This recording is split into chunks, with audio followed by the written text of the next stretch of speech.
Hi there, today we're going to be making a simple chicken burrito bowl recipe. It's got a few simple ingredients here, so we're going to go through and go through how to make that. So first we're going to add a little bit of oil to our pan that's already heated up. Approximately a tablespoon to 2 tablespoons. I'm just going to switch it around. Next we're going to add our chopped onions. About half a large onion or one to 2 small white onions. We'll also list the recipe on this presentation as well, so you'll have a link to the recipe. We're just going to saute the onions a little bit.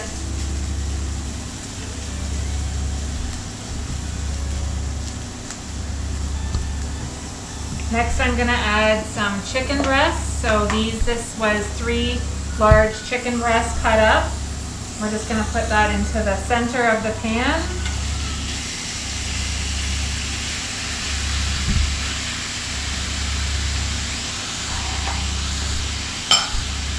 And I'm going to add a little bit of salt and pepper for seasoning. So I don't want to add too much salt, so I'm just putting it into the palm of my hand and sprinkling it on top. And then I'm going to add pepper. As much pepper as you like.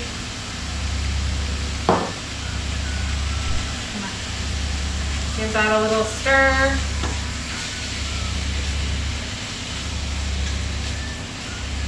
Your pan might be a little bit bigger than this at home.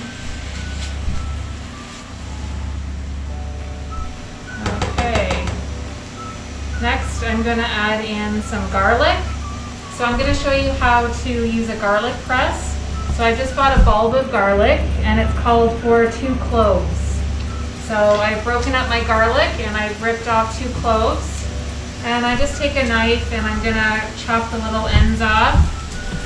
And I like to use the knife to help me peel it. And then you can use it with peel the rest with your hands. So this recipe calls for 2 cloves of garlic, so that's what we're going to use. Feel free to use less or more if you like more.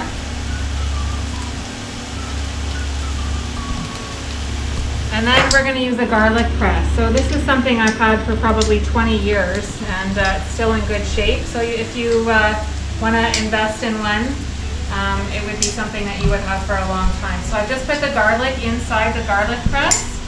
And then I'm going to push down on the handle here, and then the garlic all comes out like that, finely minced. And then I'm just going to use my knife to scrape off the garlic. And then we'll mix that in, give it a quick stir here, and let that chicken continue to cook. So we want to make sure the chicken is no longer pink, and that the juices will run clear, so it's all fully cooked.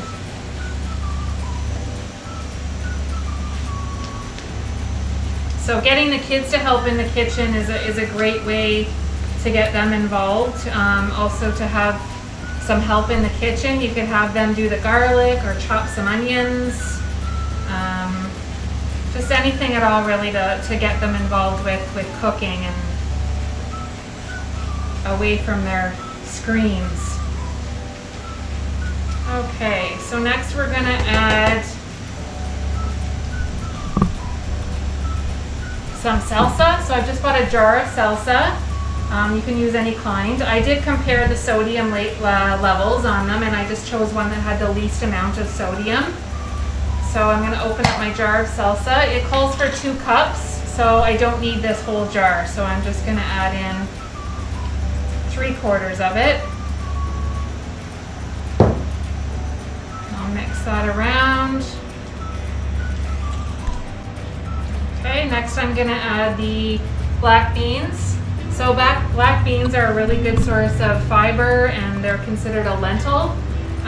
So they have lots of good things about them. They have protein and a little bit of starch. So it calls for a full can. So I don't think I'm going to have enough room in this pan. So I'm only going to use about 3/4 of the can. I like using black beans because they really don't have a strong flavor, and the kids don't tend to mind them as much as like a kidney bean or a chickpea because they don't have as much of a texture. So they really just take on the flavor of whatever you've cooked them in, and they really give you a nice added fiber component and also a little bit more protein to your meal. So protein's important because it helps keep you full. Okay, so finally I'm going to add a cup of cooked rice, and this is whole grain rice. So we're going to add that into our dish.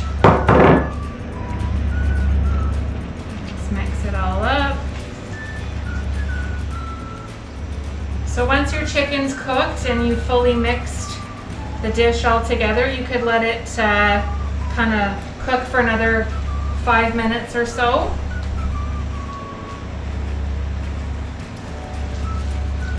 And then you'll be ready to pre-portion your meal. So once your meal is fully cooked, you're ready to plate. So as I said, you could use this as lunches for the week and meal prep, or if you're going to have it for dinner, then you're ready to serve it. So I'm going to use my plate, and I'm going to put the chicken burrito bowl on kind of half the plate because I've got my chicken for my protein, and I've got the beans, and then I've got some whole grain rice in there. And then to make the meal more complete, following Canada's food guide, I'm going to add some fruit. So I've cut up some cantaloupe. I'm just going to put it on there. Again, this is something that the kids could help do.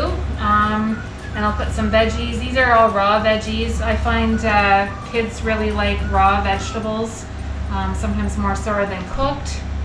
And they're simple to throw on the plate. So there we have a very well-balanced plate where we've got our protein and our whole grain rice on the half the plate, and then we have our veggies and fruit on the other half. One thing I wanted to also say that you could add to this would be some avocado. So I know not many people are used to that. So what I've done is I'm just going to show you how you would choose an avocado. So you want to pick one that's soft, and I'm just going to open it up like this. And I'm going to cut around, there's probably a better way to do this, but I'm just going to show you what I do at home. So I just peel some of the peel off. And so this is going to be quite soft.